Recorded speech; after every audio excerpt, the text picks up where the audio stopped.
అందరికీ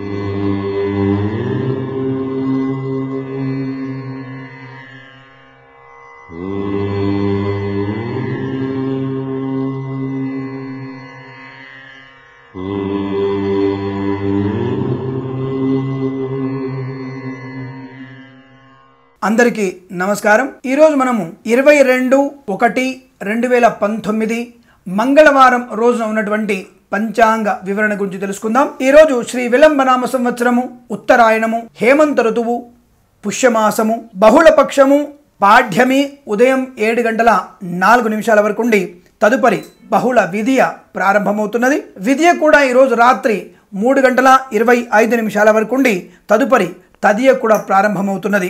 ఆశ్లేష నక్షత్రం రాత్రి 11:32 వరకు ఉండి తదుపరి మఖా నక్షత్రం ప్రారంభమవుతున్నది। వర్జ్యము మధ్యాహ్నం 1:42 నుంచి 3:06 వరకు వ్యాప్తిగా ఉన్నది। దుర్ముహూర్తం ఉదయం 8:57 నుంచి 9:42 వరకు వ్యాప్తించి ఉన్నది।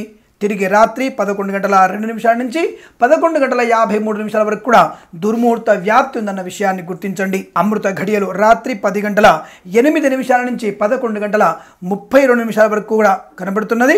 రాహుకాలం మధ్యాహ్నం 3:06 నుంచి 4:30 వరకు వ్యాప్తిగా ఉన్నది। నేను చెప్పినటువంటి శుభ అంకెలను, పంచాంగంలో ఉన్నటువంటి వర్జ్యాది దుర్ముహూర్తాదులను రెండింటిని కూడా సమీకరణ చేసుకొని శుభమైనటువంటి మీ కార్యక్రమాన్ని ఏర్పాటు చేసుకొని విజయవంతంగా పూర్తి చేసుకుంటారని ఆశిస్తున్నాను।